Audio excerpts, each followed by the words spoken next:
오늘 새벽에 함께 볼 말씀은 잠언 11장 27절에서 31절까지 말씀, 우리 한 목소리로 같이 읽겠습니다.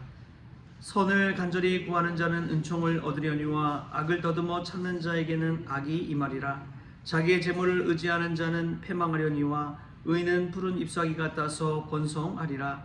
자기 집을 해롭게 하는 자의 소득은 바람이라. 미련한 자는 마음이 지혜로운 자의 종이 되리라. 의인의 열매는 생명나무라. 지혜로운 자는 사람을 얻느니라. 보라, 의인이라도 이 세상에서 보응을 받겠거든 하물며 악인과 죄인이리요. 아멘. 할렐루야. 오늘 말씀 자체에서 주시는 하나님의 귀한 은혜가 저와 여러분에게 있기를 소망합니다. 바라봄의 법칙이라는 것이 있습니다. 자기가 바라보는 것을 그대로 겪게 된다는 것이죠. 희망을 가지고 긍정을 가지고 사는 사람은 희망을 찾게 되는 법이고, 또 아무리 좋은 요건 속에 있더라도 불평불만 가지고 살아간다면, 감사가 없는 삶이라면, 또 어떤 미래를 바라보느냐에 따라서 그 사람은 가진 것조차 그냥 빼앗겨 버리는 삶을 살게 된다고 합니다. 저는 신앙생활도 바라봄의 법칙이 적용된다고 생각합니다. 예수님을 바라보는 삶, 그것이 우리가 평생에 해야 할 신앙생활입니다. 유기성 목사님에게 누가 물었어요. 유기성 목사님, 당신의 리더십은 어떤 유형입니까? 카리스마 유형도 아닌 것 같고, 또 섬기는 유형인지 인격적인 유형인지는 잘 모르겠는데 어떤 리더십을 가지고 목회를 하기에 그렇게 선한 목자교회를 다니면서 잘하고 있는지요. 그러자 자신도 잘 모르겠다고 그러더래요. 그리고 한참 생각해 보다가 딱 한마디를 하더래요.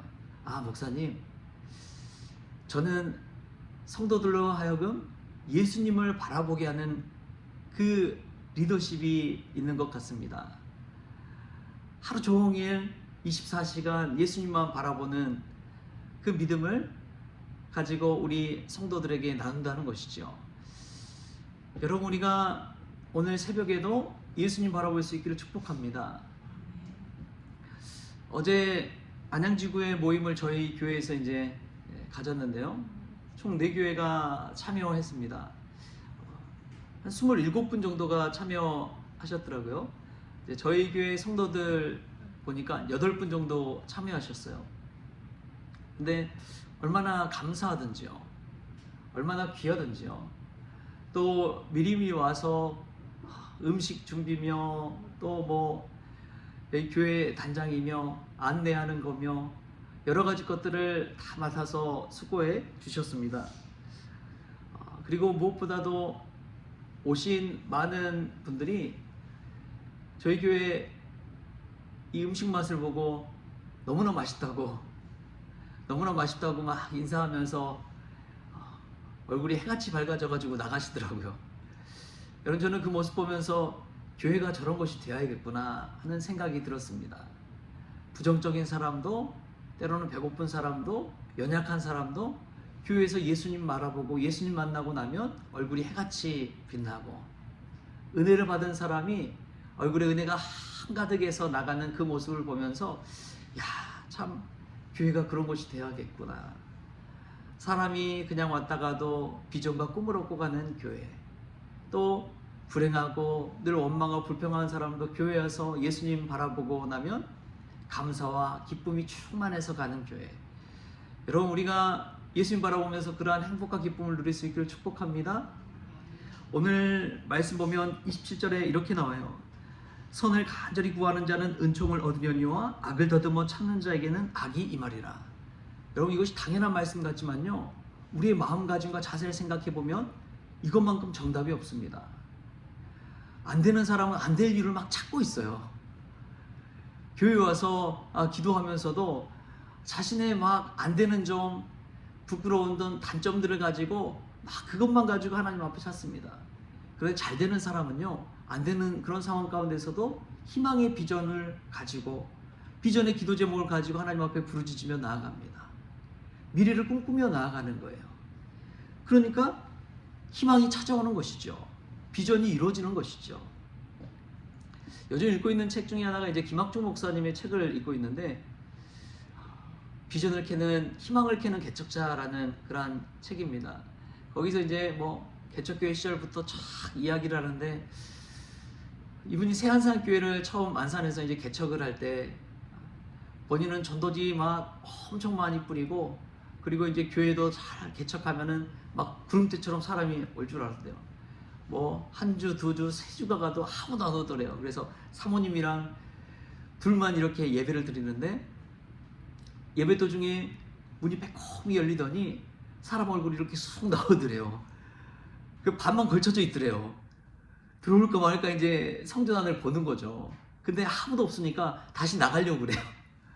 그러니까 김학중 목사님이 급해가지고 주가 오라신다 막 큰 소리로 외치고 막 그러니까 그분이 깜짝 놀래가지고 들어오는데, 혼자 오는 게 아니라 또 와이프랑 같이 들어왔다래요.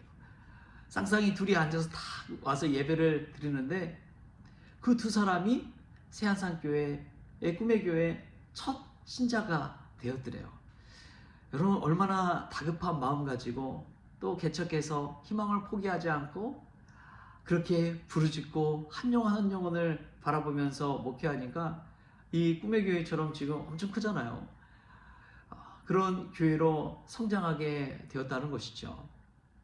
여러분, 참 중요한 것이 있습니다. 어려움 가운데 무엇을 바라보고 있습니까? 힘든 가운데 무엇을 바라보고 있습니까? 우리가 오직 바라봐야 될 분은 예수 그리스도인 줄 믿습니다. 예수님 뭐 처음에 다 갖고 태어나신 분입니까? 예수님 어디로 오셨어요? 베들레헴? 마구간에 오셨잖아요. 구유에서 태어나셨잖아요. 그럼에도 불구하고 예수님께서 십자가 사역을 완성하는 것을 보십시오. 얼마나 놀라운 일인지 모릅니다. 인자는 머리 둘 곳도 없다고 했는데 우리는 머리 둘 곳이라도 있잖아요. 얼마나 큰 은혜인지요. 우리가 예수님 바라보면서 희망을 가지고 비전을 가지고 선을 간절히 찾는 자들 될 수 있기를 축복합니다. 또 보면은 30절에 이런 말씀이 있어요. 우리 30절 말씀 같이 한번 읽어볼까요? 시작. 의인의 열매는 생명나무라 지혜로운 자는 사람을 얻느니라. 아멘. 예수님의 사역을 이야기한다면 십자가 복음 사역이라고 명명할 수 있지만, 또 다른 면으로 보면 예수님은 생명을 살리는 삶을 사셨습니다. 예수님께서 이 땅에 오신 것은, 인자한 것은 양에게 생명을 얻되 더 풍성히 얻게 하기 위해서 오셨다고 이야기하셨습니다. 예수님은 자기 자신을 내가 곧 길이요 진리요 생명이라고 이야기하셨습니다. 이 생명사역을 위해서 예수님께서 오신 것이죠. 그냥 사람을 살리는 일을 하기 위해 오셨기 때문에 예수님은 이 땅 가운데 제도나 법이나 규칙이나 이것보다도 더 중요한 것이 생명이라고 여겼습니다. 우리가 예배 생활하고 신앙 생활할 때 법칙이 다 있잖아요. 예배 법도가 있잖아요. 질서가 있고. 그럼에도 불구하고 생명을 살리기 위해서는 이 법칙까지도 한켠에 미뤄두고 그 생명 위주로 사신 분이 예수 그리스도이십니다.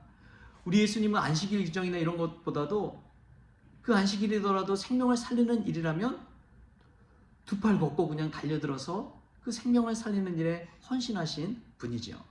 예수님이야말로 참 지혜자셨습니다. 그래서 오늘 이 30절 말씀에 보면 지혜로운 자는 사람을 얻느니라 라고 이야기했습니다. 지혜로운 자는 무엇을 얻는다고요? 사람을 얻는다는 거예요. 이 사람을 얻는 일이 얼마나 귀한지 몰라요.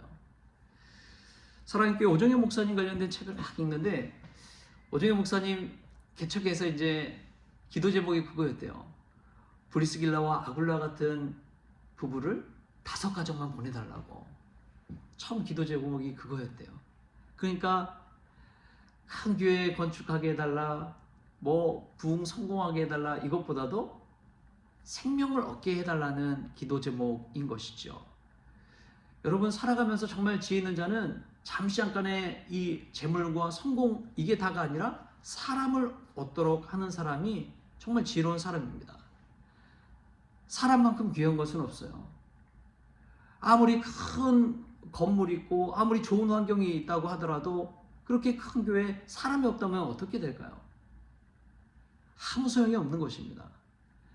그래서 이 신약 성경의 교회가 무엇이냐? 그것은 건물이나 조직이나 제도가 아니라 부르심을 받은 사람들의 모임이다.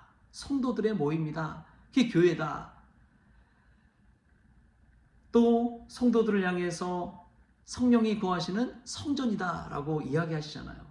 그러니까 한 사람 한 사람이 다 주님을 모시고 산다면 다 성전인 거예요. 그러니까 이 사람이 얼마나 귀합니까? 저와 여러분이 이 사람 한 사람 한 사람이 얼마나 귀한지를 깨달을 수 있기 바랍니다. 한 사람을 잃어버리는 것은 온 천하를 잃어버리는 것 같다. 다시 말하면 그런 거예요. 그렇기 때문에 우리가 인생을 살아가면서 한번 우리 자신을 반수해 보십시오. 내 곁에 어떤 친구들이 있는지 어떤 사람들이 있는지를 한번 돌아보십시오. 내가 어려울 때 정말 와서 나를 도와주고 나와 함께 해주고 나에게 힘이 되고 위로가 되는 사람이 과연 몇 명이나 있습니까? 정말 바쁠 때라도 좀 도와줘 와서 나 좀 붙잡아줘. 그렇게 부른다면 다 한 걸음에 그냥 달려와서 나를 돕고 나와 함께 해줄 그런 사람이 얼마나 있습니까? 여러분 이제 나이가 들면 들수록요 친구를 사귀기가 쉬워요 어려워요? 어렵죠. 세상 알 만큼 다 알고 또 사람이 어떤 존재라는 것을 다 알 때 이 친구 새로 사귄다는 것은 쉬운 일이 아닙니다. 그럼에도 불구하고요 친구만한 것이 없어요.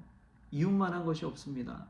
그런 사람들이 급할 때 우리에게 큰 힘이 되고 가족보다도 어떨 때는 큰 도움이 되는 분들이 그런 분들이기 때문에 그렇습니다. 그러한 사람들의 모임을 만들어가는 것이 우리 교회였으면 좋겠습니다. 믿음의 공동체였으면 좋겠습니다. 오늘 의는 생명나무라고 그러고 또 지혜는 사람을 얻는다고 했는데 우리가 신앙생활하면서 정말 믿음의 사람들을 얻었으면 좋겠습니다. 함께 신앙생활하면서 서로 기도해주고 마음을 나누고 남에게 함께하지 못할 그 상처 아픔까지도 서로 위로하고 격려하고 치유하고 기도해 갈 수 있다면 거기야말로 천국이 이루어지는 것이죠. 할렐루야. 신앙생활하면서 믿음의 사람을 얻으십시오. 그리고 내가 그런 믿음의 사람이 되어주십시오. 그때에 우리 삶 가운데 천국이 펼쳐지는 것이지요. 예수님께서 오셔서 많은 사역을 하셨지만 그 사역의 중심은 사람을 얻는 사역이었습니다. 그래서 12제자를 부르시잖아요. 12제자를 불러서 훈련시키시고 예수님의 사람으로 세워가십니다. 또 12제자들은 어떻게 했어요? 예수님 부활 승천하신 이후에 또 나가서 교회를 세우고 복음을 증거하고 사람을 세워가는 것입니다. 바울이 했던 사역도 똑같아요. 사람을 얻는 사역이었습니다. 디모데를 얻었고 디도를 얻었고 또 브리스길라와 아굴라를 얻었고 그런 사람들을 얻어가고 세워가는 일을 한 것이죠. 우리가 인생을 살아가면서 돈과 재물, 재산 이런 것은 부차적인 것입니다. 사람을 얻는 지혜자들 될 수 있기를 주신 예수님의 이름으로 축원합니다. 기도하겠습니다. 주신 하나님 감사합니다. 우리가 바라봄의 법칙을 가지고 늘 예수님 바라보는 믿음의 성도가 되기를 원합니다. 예수님의 사람이 되어지게 하여 주옵소서. 예수님께서 이 땅에 오셔서 생명 살리는 사역을 감당하셨던 것처럼 우리도 생명을 살리는 그러한 사람이 되기를 원합니다. 무엇보다도 지혜로운 사람을 얻는다고 하였사오니 주님 우리에게 사람을 얻는 은사를 허락하여 주셔서 내 곁에 하나님께서 보내주신 사람, 귀한 사람, 사랑하는 사람 정말 그 사람과 천국 생활할 수 있도록 주여 도우시고 나도 그러한 믿음의 사람 되어지게 하여 주셔서 누군가에게 위로가 되고 힘이 되고 예수의 모습을 증거할 수 있는 그러한 믿음의 성도 되어지게 하여 주옵소서. 이 말씀이 생명이 되어서 지혜자로서 살아갈 수 있도록 주님께서 은혜를 베풀어 주옵소서. 감사하며 예수님의 이름으로 기도하옵나이다. 아멘. 주님이 가르치는 기도로 오늘 새벽 기도를 마치겠습니다. 하늘에 계신 우리 아버지여 이름이 거룩히 여김을 받으시오며 나라가 임하시오며 뜻이 하늘에서 이루어진 것 같이 땅에서도 이루어지이다. 오늘 우리에게 일용할 양식을 주시옵고 우리가 우리에게 지은 죄를 사하여 준 것 같이 우리 죄를 사하여 주시옵고 우리를 시험에 들게 하지 마시옵고 다만 악에서 구하시옵소서. 나라와 권세와 영광이 아버지께 영원히 있사옵나이다. 아멘.